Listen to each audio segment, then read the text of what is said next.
আজ আপনাদের সাথে খুবই পুরানো দিনের একটা রেসিপি শেয়ার করব, যেটা খেতে অসাধারণ। যারা খেতে পছন্দ না করেন তারাও একবার কিন্তু ট্রাই করে দেখতে পারেন। আমার মনে হয় ভীষণ ভালো লাগবে খেতে। তো আপনারা হয়তো টাইটেল থাম্বনেলটা দেখে বুঝেই নিয়েছেন। নমস্কার, আমি লিপি সাহা। হ্যালো এভরিওয়ান, কী অবস্থা, কেমন আছেন সবাই? আশা করছি খুব ভালো আছেন সবাই। আমার নতুন আরও একটা ভিডিওতে আপনাদের সবাইকে অনেক অনেক ওয়েলকাম। তো ওই দিন যে রুই মাছটা আনা হয়েছিল তার মধ্যে কিন্তু বেশ খানিকটা তেল হয়েছিল। তো ওই দিনই আর কি আমি মনে মনে ভেবে রেখেছিলাম এটাকে এই পুঁই শাকের ফল দিয়েই রান্না করব। তো এই পুঁই শাকের ফল বা বিচি, এটাকে আমাদের আঞ্চলিক ভাষায় বলে পুঁইয়ের নেচুরি। তো ওই নেচুরিটাকে আর কি সব ধরনের সবজি দিয়ে রান্না করব। তো ওই তেলের মধ্যে না বেশ খানিকটা ডিম হয়েছিল, তো ডিমটাকেও আমি দিয়ে দিয়েছি। আবার এর মধ্যে যদি রুই মাছের মাথাটা থাকে তো সেটা দিলেও কিন্তু অনেক মজা হয়। তো মাথাটা যেহেতু ছিল না, তেল আর ডিমটা দিয়েই রান্না করব। আর এই যে মাছের তেলটাকে একটু লবণ হলুদ দিয়ে কড়াইয়ে ভেজে নিলাম। আর ডিমটা যেহেতু ভাজা ভাজা হয়ে গেছে, একটু কেটে ছোটো করে নিলাম, কারণ এত বড় ডিমটা দিলে কিন্তু ভালো লাগবে না। আবার একদম ভেঙে গুঁড়া করে দিলে সেটাও খেতে ভালো লাগবে না।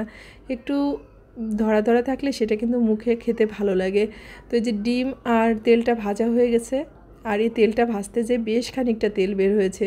যেহেতু মাছের তেল তো ভাজতে গেলেই কিন্তু তেলটা বের হয়। তো এখন কড়াইয়ে ফোড়ন দিয়ে দিব। এর মধ্যে শুকনা মরিচ, তেজপাতা, একটু পাঁচফোড়ন আর আদা দিয়ে দিব। তবে আমি এখানে পেঁয়াজ রসুন ব্যবহার করছি না, কেউ ইচ্ছা করলে পেঁয়াজ রসুন দিতে পারেন। তো আমার মা আর কি এইভাবেই রান্না করে, যেহেতু আমার মা পেঁয়াজ রসুন এগুলো খান না, তো আমি মায়ের মতো করেই রান্না করতেছি।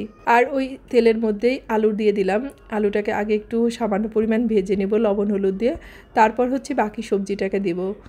কারণ ওই বাকি যে সবজিগুলো আছে ওগুলো আর কি ভাজতে খুব বেশি সময় লাগবে না, আলুটাকে একটু সময় লাগবে, তাই আলুটাকে আগে থেকে একটু ভেজে নিলাম। তো এইদিকে আলুটা একটু ভেজে নিয়েছি। এর মধ্যে বাকি যে সবজিটা ছিল, এই যে বেগুন বা ফুলকপি, গাজর, মিষ্টি আলু, তো সব কিছু দিয়ে আর একটু লবণ হলুদ দিয়ে এটাকে নাড়াচাড়া করে তারপর ঢেকে দেব। আর এই সবজিগুলো একটু ঢেকে দিলে কি হবে, জল বের হয়ে যাবে আর নরম হয়ে যাবে। আর এই রান্নাটা করতে কিন্তু খুব একটা বেশি ঝামেলার হয় না, কিন্তু আমরা না এই ধরনের রান্নাগুলো এখন প্রায় ভুলেই গেছি, খুব একটা করতেও চাই না।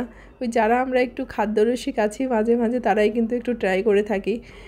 আর এখনকার বাচ্চারা কিন্তু এই ধরনের সবজিগুলো খেতে চায় না। তবে আমি এক্ষেত্রে বাচ্চাদেরকে দোষ দিব না। আমরা যদি মায়েরা রান্না করি বা বাচ্চাদেরকে যেটা শিখাই তারা কিন্তু সেটাই খাবে। তো আমি আর কি সেটাই করে থাকি, যে আমি ছোট থেকেই আমার ছেলে ছোট থেকেই আর কি ওকে আমি যা রান্না করতাম সেটাই ওকে আর কি খেতে দিতাম, আর ওর জন্য আলাদাভাবে কোনো কিছু রান্না করতাম না। আর এখন তো একটু বড় হয়েছে, এখন যেটা বোঝাই সেটা বোঝে এবং সেটা খাই, খুব একটা বেশি দুষ্টামি করে না। তো যাই হোক, এই যে আমার তরকারিটা হয়ে গেছে। আর এখন এর মধ্যে যে মাছের তেলটা ছিল, ডিমটা ছিল, তো সেটাকে দিয়ে আর একটু নাড়াচাড়া করলাম। আর যেহেতু একটু জল জল আছে, এ কারণে একটু চালের গুঁড়া দিয়ে দিলাম, মানে পিটুলি। তো এটা দিলে কি হবে, ঝোলটা একদম শুকিয়ে যাবে। কারণ চচ্চড়ি জাতীয় রান্নাগুলো কিন্তু একটু মাখা মাখা হলে বেশি ভালো লাগে, ঝোল ঝোল কিন্তু ভালো লাগে না। তো এটা একটা চচ্চড়ির মতোই, তো সে কারণে আমি এটাকে একটু মাখা মাখা করেই রান্না করব।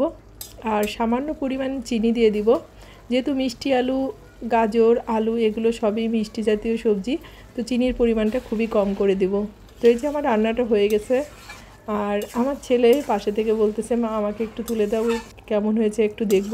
আসলে খেতে কিন্তু অসাধারণ হয়েছিল, আর আপনারা দেখেই বুঝতে পারছেন কতটা লোভনীয় হয়েছে। তাই বলবো, যারা কখনো খাননি তবে এইভাবে একবার ট্রাই করে দেখতে পারেন, ভীষণই ভালো লাগবে। তো সবাই ভালো থাকেন, সুস্থ থাকেন, আর অবশ্যই সাবধানে থাকবেন। আর ভিডিওটা ভালো লাগলে অবশ্যই লাইক, কমেন্ট, শেয়ার করবেন।